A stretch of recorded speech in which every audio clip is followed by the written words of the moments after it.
I'm happy to be here this morning. Sue and the board have been on their annual retreat, and so we know that they've had just an awesome experience. And my talk this morning dovetails nicely into Sue's talk last week, where she spoke about listening to your inner voice, because the talk I'm going to present today is on inner knowing and faith in the unseen. And I'd like to begin with a true story of synchronicity from small miracles, because sometimes we know things that we don't know that we know. Carol Anderson and Bob Edwards both had marriages which ended early in life. Thinking they would never find love again, some years later they met at a church dinner, and a year later were married. Both said it was a miracle that they had found each other. They had a strong relationship, except for the fact that Bob loved to talk about the past and Carol didn't. And so over the years, Carol's perspective prevailed. However, after about 10 years or so, Carol decided that she would share photos of her life before she met Bob. So she took out her album and they began looking through the photos. "Oh, these photos are from our honeymoon. We went to Lourdes in France," Carol said. "You went to Lourdes?" Bob asked. "So did we." "Well, lots of people go to Lourdes," said Carol. "I guess everyone's looking for blessings and a miracle." "Wait a second, Carol," Bob said. "Let me see that photo of you and Ralph again." So Carol turned back the page of the album. "Carol, who's that couple in the background?" "Well, I have no idea, Bob, although it looks like they're posing with us, like they're there at Lourdes with us." "Carol," said Bob slowly, "that couple, it's not a mistake, it's fate. You see that couple in the background? That's me and my first wife." Now, millions of people travel to Lourdes each year. What were the chances that Carol and Bob would be at the same location at the same time in the same photo at a holy shrine? Life had just begun for each couple, and seemingly Carol nor Bob needed a miracle. But they did, only they weren't aware of it at the time. So with that really fascinating true story, I'm going to begin talking about inner knowing and faith in the unseen with speaking about intuition, which can be described simply as knowing without being able to explain how we know, knowledge without rational or logical thought, or knowledge coming from a higher source or what we might call divine guidance. And one thing we do know is that intuition always comes for our highest and best good. And our intuition comes in multiple ways trying to get our attention. For example, intuition comes physically when we have bodily sensations like gut feelings, or a stomach ache, or a headache, or we're feeling ill at ease. It also comes through our senses too, such as hearing, smell, and taste. For example, we've all heard phrases like, "Something smells fishy to me," or "It leaves a bad taste in my mouth." Intuition also comes through our mind when we have like a sudden flash of understanding or insight, as well as when like pieces of a puzzle fit together. Emotionally, intuition comes via our heart through our feelings. And for example, we may have a sudden like or dislike of a person, place, or thing, or we may have a sudden change in mood. Spiritually, intuition comes as an awareness that we are connected to something greater than what is in the physical world. And even environmentally, yes, intuition comes through what the Rosicrucians called ostenta, signs in the natural world that comment on what's happening right now, or they foreshadow things to come.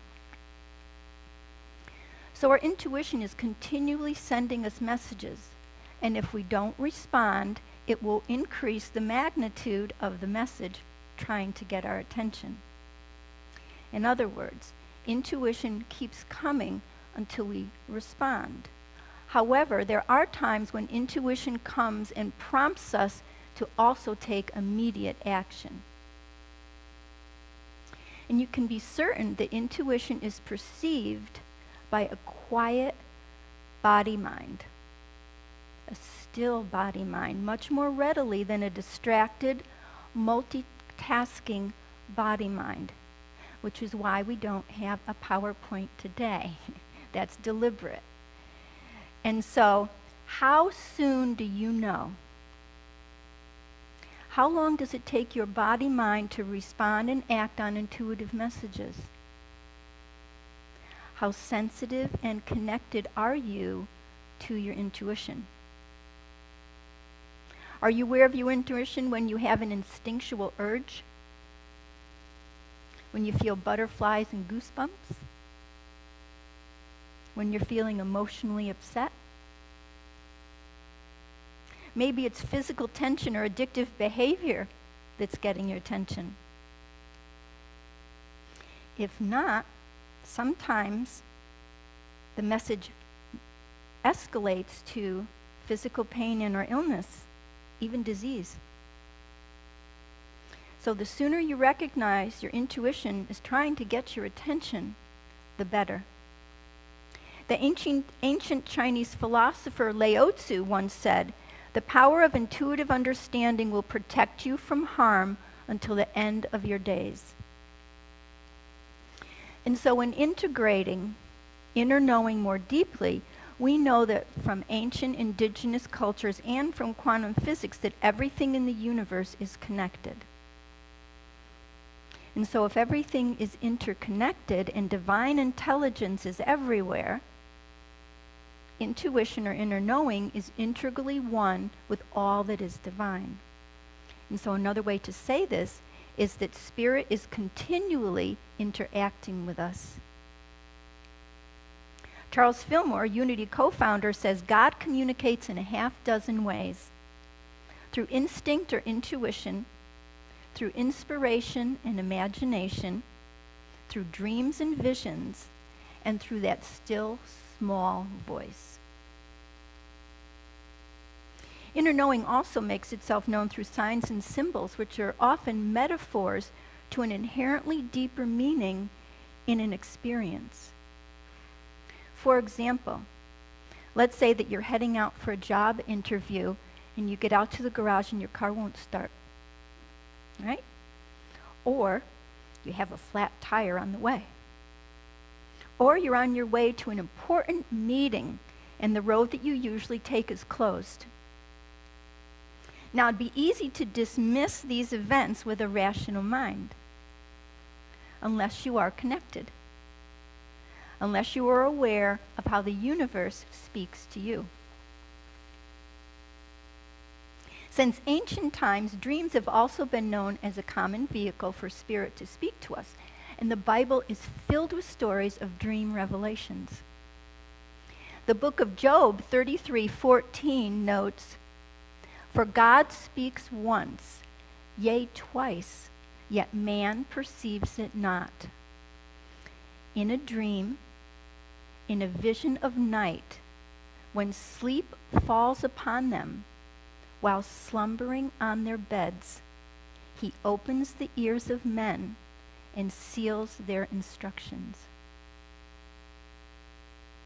The Gospel according to Matthew notes several dreams of guidance. In the first dream, found in Matthew 1:20, Joseph is told of Mary's pregnancy. And Matthew states, "And the angel of the Lord appeared to him in a dream, saying, 'Joseph, the son of David, do not fear to take Mary for your wife, for that which is conceived in her is the Holy Spirit. And she will give birth to a son, and you are to name him the name Jesus.'" Well, most of us have had at least one, if not many, dreams during which we knew the veil was being crossed and a higher dimension was communicating with us. or we have had dreams that have foreshadowed events to come. I began having dreams about my father's terminal illness 6 months before he was diagnosed. I've dreamt about my son's concussion 2 nights before he fell snowboarding. Even Abraham Lincoln dreamed about being shot prior to his death. And the dream temples at the oracles of Delphi in ancient Greece exemplified the idea of divine guidance. Fasting and praying for 3 days and asking God's guidance for healing before entering the temple, individuals would spend the night in the temple awaiting a healing dream. So this idea of dream guidance from spirit isn't new, and it's found also in Native American culture in shamanic dreaming and the vision quest. In our contemporary world, we might call it dream incubation. Nostradamus, the famous 16th century seer, once said, "Nothing of significance happens in our lives unless we first preview it in a dream."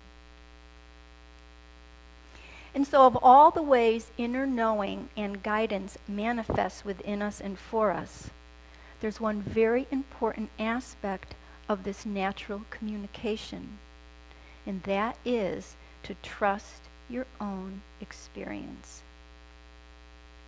The Western world may have us believe otherwise, yet reality is subjective.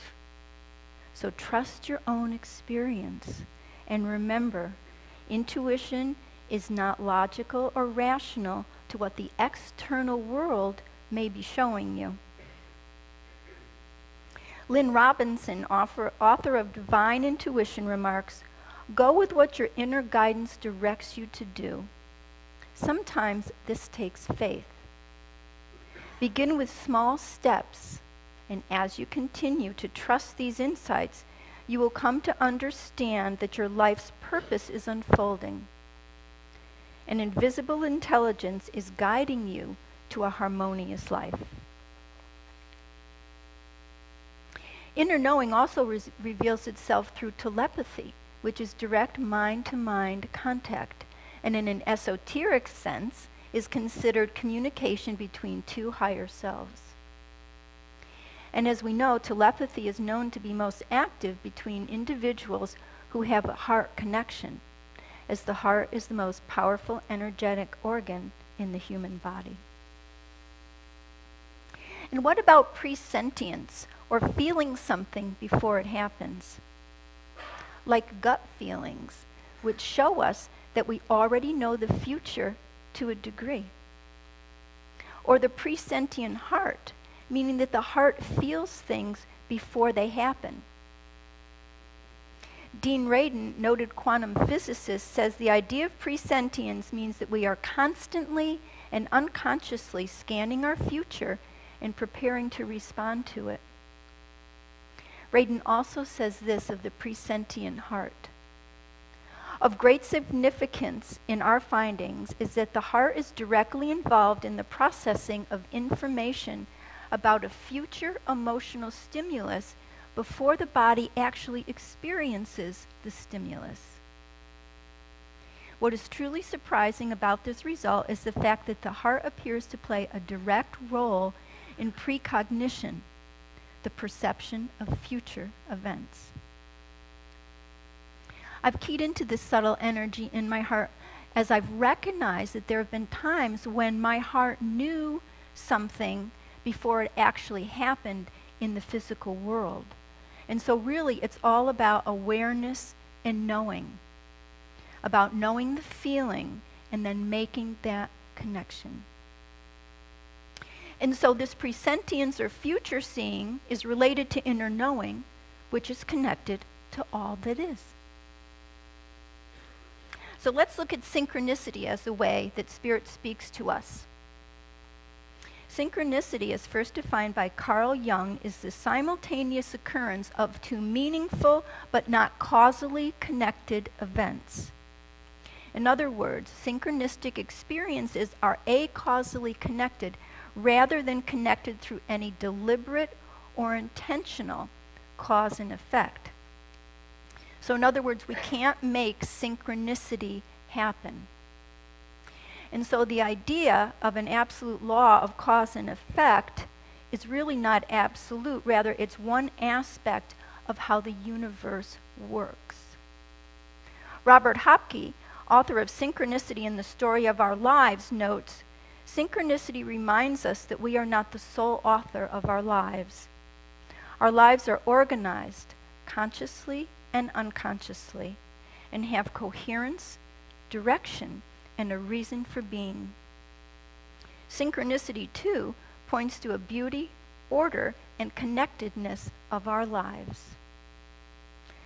And as it is as well with divine order. I'd like to share a very recent personal story about synchronicity, which was perfect because I was working on this talk for the past 3 weeks, and then of course a great synchronicity happened, so I thought, thank you, God. On Sunday, February 10th, the day after the huge snowstorm in New England, I was riding along with a friend down to Ozark to look at some of the antique shops. First, we started talking about the talk I was going to do today. And I started to talk about synchronicities and intuition and how you cannot make synchronicity happen. Then I started to talk a lot about the snowstorm because I'm from New England. And for years, I was a professional ski instructor at Bromley Mountain in Vermont. And I talked about how we had huge snowstorms of 3 to 4 feet at a time, and all the roads would be closed for a couple days. And I was talking about how much I missed that life and all my friends on the mountain, and I really wanted to be skiing there that day with all that new snow. Well, about 20 minutes later, we walked into an antique shop in Ozark. And I walked down a long aisle with paintings on each side of the wall. And there on the wall was a huge painting of a skier skiing down Stratton Mountain with a full painting of Bromley Mountain in the background. Well, I was absolutely shocked. I was just totally shocked. I called my friend right over, "You've got to see this." And I bought the painting. Because there's a lot of meaning there. I mean, to find something like that in Ozark, first of all, is like 1 in a gazillion chances. So that was really a great story for today that I could share with you. So who is orchestrating these behind-the-scenes experiences? Well, I believe it's our higher self and spirit. Ancient cultures such as the Etruscans, Greeks, Mayans, and Egyptians, and many others knew of a deeper order to life. And the Western view of quantum physics, too, realizes this. Quantum theory suggests the existence of a deeper reality than one that is presented to our senses, a hidden order underneath any apparent chaos. And so, in a sense, we may say that indeed everything is in divine order. And anytime we're talking about inner knowing and about spiritual guidance, we need to remember that feeling is more important than thinking. Thinking, analyzing, trying to figure things out takes us away from the intuitive world. We want to be in our hearts, in our feeling space, not in our rational, logical minds that can intellectualize away the profound interconnectedness of life and communication from spirit. Albert Einstein once said, "The intellect has little to do on the road to discovery." There comes a leap in consciousness, call it intuition if you will, and the solution comes to you, and you don't even know why or how. And so all in all, the hidden side of life points to some sort of divine orchestration, a spiritual guidance, and an order, as is said, only known to the heavens. And this is where faith comes in. Faith is trusting in the unseen and the unknown. And Hebrews 11:1 puts this very nicely. Now, faith is the assurance of things hoped for, the conviction of things not seen. And here's a cute little story to lighten up things that demonstrates a little boy's faith in the unseen. A young couple invited their elderly pastor for Sunday dinner. While they were in the kitchen preparing the meal, the minister asked their son what they were having. "Goat," replied the little boy. "Goat," replied the startled man of the cloth. "Are you sure about that?" "Yup," said the youngster. "I heard Dad say to Mom, today is good as any day to have that old goat for dinner."